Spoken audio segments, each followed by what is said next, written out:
juu ya habari za Yesu, juu ya mafundisho yake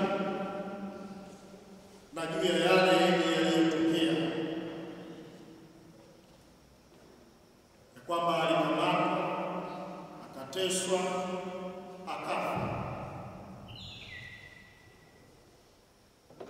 Hivi hatuna mashaka juu ya uhalisia wa jambo hilo, juu ya ukweli wa jambo hilo, kwamba Kristo Yesu, nafsi ya pili ya Mungu, aliishi katika ulimwengu, aliishi kama sisi, akayashiriki mateso na kifo msalabani. Na Petro anaendelea kushuhudia ya kwamba yeye amefufuka. Na kwa sababu ya ushuhuda huu, nasi tumeamini na tumesadiki jambo hili, na hata tuko hapa siku ya leo kusherehekea ufufuko wake Bwana wetu Yesu Kristo, kuzaliwa kwa kanisa, kufunguliwa kwa milango ya paradisi, kutimilizika kwa ahadi yake.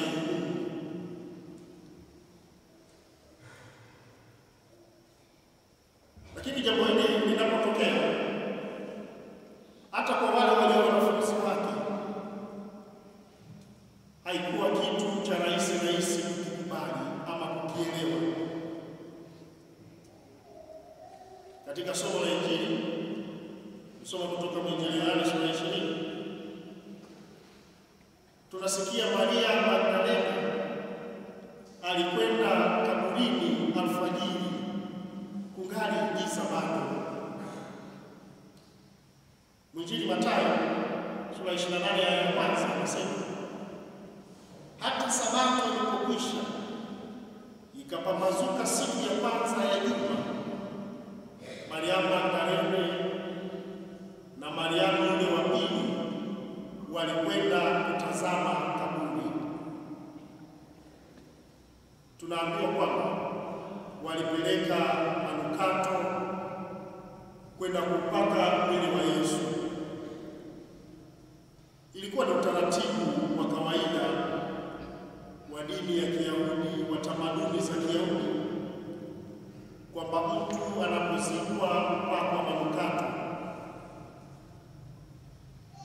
Lakini kwa sababu ya kifo chake Kristo kilipotokea, na ilikuwa ni siku ya maandalio ya Pasaka, hawakupata nafasi ya kuandaa vyema mwili wa Kristo. Hivi siku ya kwanza ya juma baada ya Sabato kuwa imekwisha kupita, wanarudi kaburini kwenda kutimiza hizo tamaduni zao, kwenda kutimiza yale yaliyo katika mpango na mafundisho ya imani yao. Lakini wanasahau kwamba huyu aliyelala kaburini angekuwepo huko kwa siku 3 tu, si kwa sababu angeendelea kushinda huko kaburini, lakini amekwisha kuyashinda mauti, amekishinda kifo. Na unapofika mara nyingine katika maandiko matakatifu,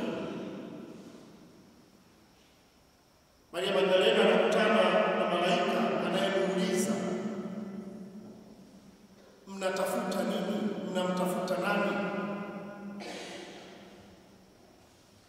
Nao wanasema wanamtafuta Yesu, wana wao na mwalimu wao. Naye anawaambia hayupo hapa, amefufuka na amekwisha kuwatangulia Galilaya, na muende huko na ndipo mtakapokutana naye.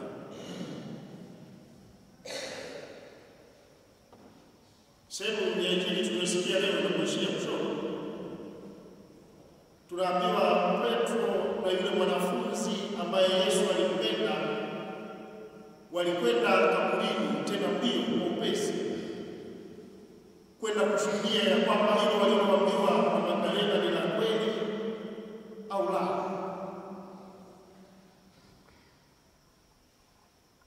Na haya yanatisha na kusikia kwamba kwa maana hawakulifahamu bado andiko ya kwamba imempasa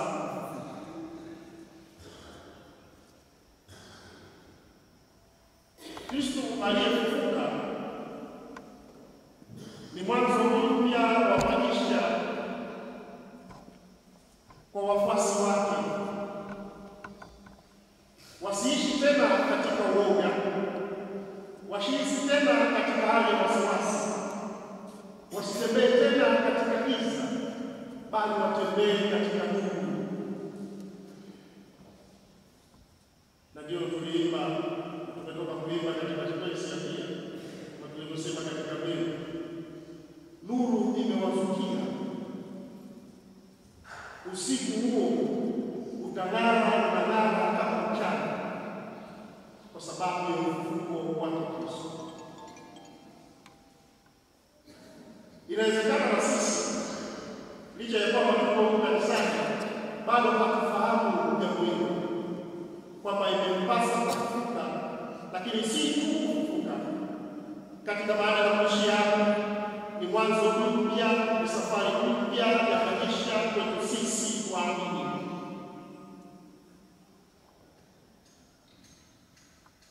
Ndiyo maana hata katika maisha yetu ya kawaida, katika jamii zetu, bado tunaishi nje ndani, hatuelewelewi tu wa Kristo kweli kweli, ama bado tuendelee kushikilia na ukali. Na maisha ya Magdalena bado wanaendelea na utamaduni wao na dini yao ya zamani ya kwamba inapasika kwenda kaburini kupaka mafuta mwilini.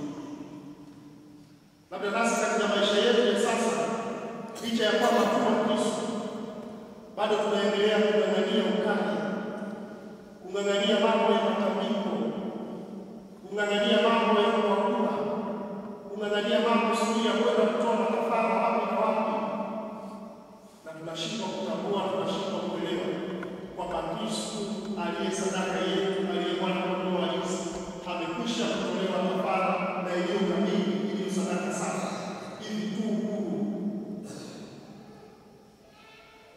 Ni mwaliko tunaopata katika mashahidi haya ya Pasaka. Tuachane na mambo ya zamani, tuachane na mambo ya giza, tutembee pamoja na Kristo katika nuru yake, katika mwanga wake. Na ndio Mtume Paulo anatuambia, anatufundisha katika somo la pili kwamba ikiwa tumefufuliwa pamoja na Kristo, yatafuteni yaliyo juu, Kristo alipo. Sisi tu waamini tunaomshiriki Kristo katika Ekaristi Takatifu, tayari tumekwisha kuipokea hiyo sadaka safi, iliyo kafara kamili kabisa ya kutuondoa si tu katika hali zetu za kawaida za binadamu, ya kutuondoa katika dhambi, ya kutufanya Mungu, ya kutufanya wana wa Mungu, ya kutufanya watoto wapendwa wa Mungu, ya kutufundishia yetu tunayoipoteza kwa sababu ya dhambi.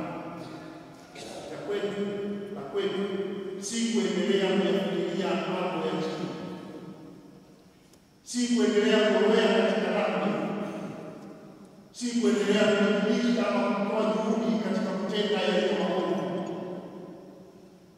Na ndilo analokusema tena Mtume Petro katika somo la kwanza tulilosikia, kwamba ametuagiza tuwahubiri watu na kushuhudia ya kuwa huyu ndiye aliyeamriwa na Mungu. Hivi maisha yetu sisi kama Wakristo, maisha yetu sisi kama watu ambao tunasherehekea Pasaka yake Kristo, kufufuka kwake Bwana wetu Yesu Kristo, ushindi wake Kristo dhidi ya dhambi na mauti, ushindi wake Kristo dhidi ya giza, ni kuwa watu wa kuhubiria wengine, wa kushuhudia kwa wengine ya kwamba Kristo ndiye aliyetawala wetu, Kristo ndiye aliye kiongozi wetu, Kristo ndiye anayetuangaza kwa nuru yake. na ndio wito wetu, na tutaweza kuutimiliza huo, ama tunapasika kuutimiliza huo katika maisha yetu kwa maneno na matendo yetu. Hivi wazee wangu, kina mama na kina baba mlioko kanisani, tujiulize, maisha yetu yamekuwa ya ushuhuda kwa hawa walio watoto wetu, hawa walio wajukuu zetu? Tumekuwa mwanga katika jamii zetu, katika jumuiya zetu, katika mitaa yetu?